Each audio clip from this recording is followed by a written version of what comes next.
When we take on a postgraduate student, we're not just working with them for the duration of the 2 years of the Masters, the 1 year, or the 3 or 4 years of the PhD.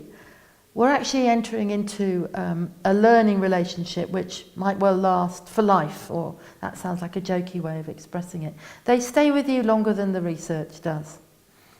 And that's because part of the work that we do with them is enabling students to enter into networks with others, for instance, to enter perhaps into an academic career, to publish from their Masters and their PhDs, to take the learning that they've been conducting back into professional life.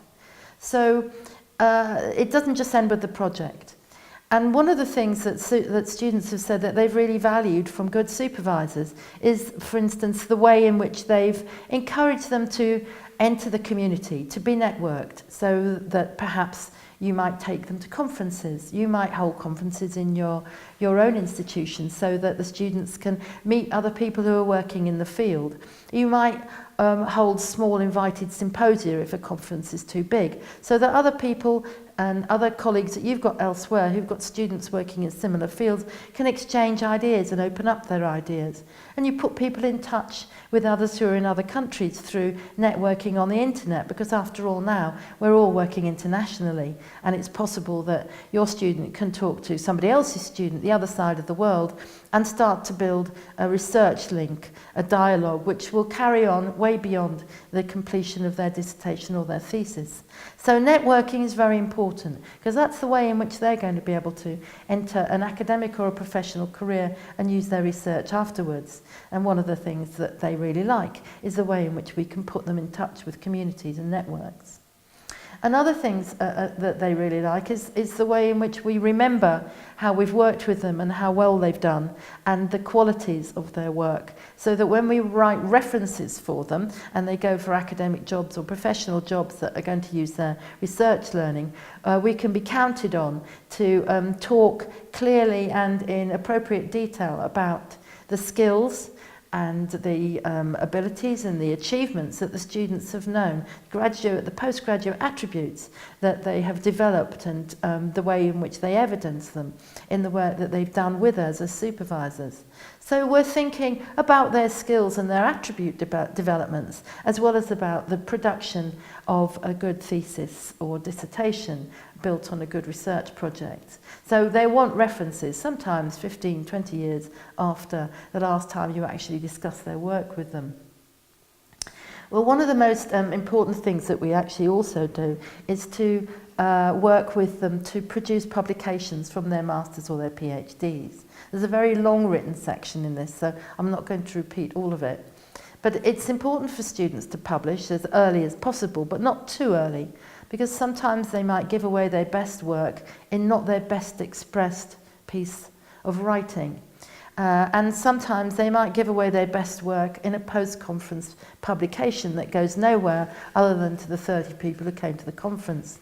So we can give them advice about when to publish, what to publish, and where to publish.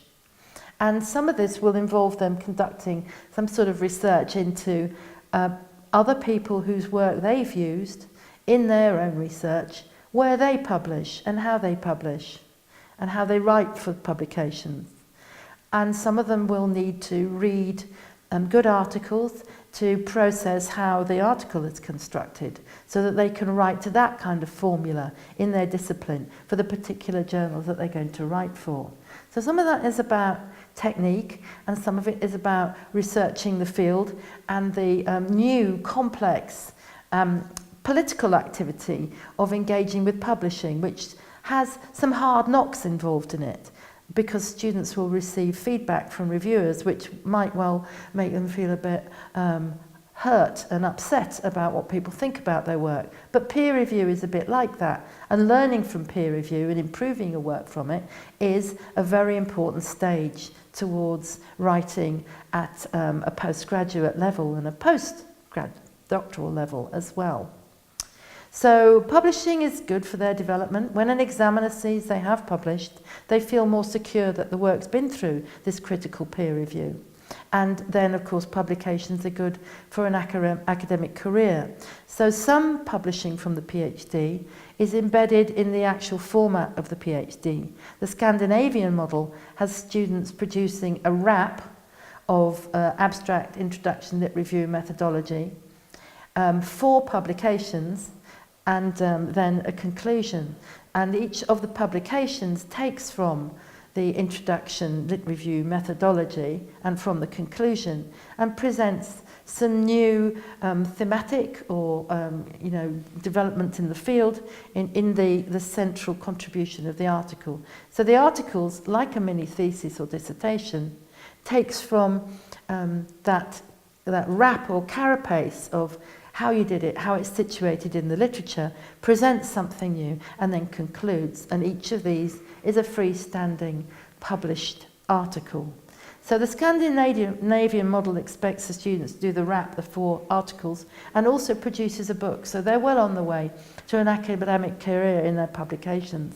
Not everyone's following this model, although it's very popular amongst the sciences, but our students in every subject should be encouraged to publish something from their PhDs while they're writing them. Again, not too early, and with a lot of support. They certainly must publish after the PhD or the Masters. So there the big task is actually to reduce a huge and seemingly perfect piece of work, maybe 80,000 words, down to a manageable article of perhaps 7,000 words.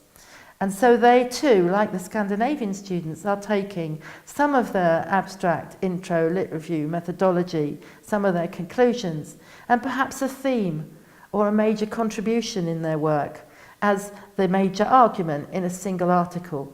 If they try and jam 80,000 words into 7, they're just going to get a very messy survey that's unreadable. So they need to select a gold nugget, a single argument from the work, and make that the core of the article. Now, that's a discussion about where you might publish and what you might publish and what you might write. It's our job as supervisors to support them through the stages of this. And in many instances, supervisors are also co-writing. This is where some things to do with ethics come into place, because there are stories of supervisors stealing students' work. Of course, we're not going to do that. Or students being unaware that the supervisor's ideas underpin their work. So one of the singular most complex things to do is to decide, if you're co-writing with your student, who goes as first author. And this is very contested, and it's also very disciplinary in terms of its answer. But the major issue is not to steal each other's work, but to recognise it. And again, to return to the Scandinavian model, what the students in Finland, for instance, do is they acknowledge at the top of a published piece that this is 75% of their work and 25% of the supervisor, or the other way round. So acknowledging who's contributed to the published piece is very important, and that will probably be seen in the name of the corresponding author. So publishing from the PhD, during the PhD, or after the PhD, or the Masters, absolutely essential. Not that straightforward, because it is a different genre.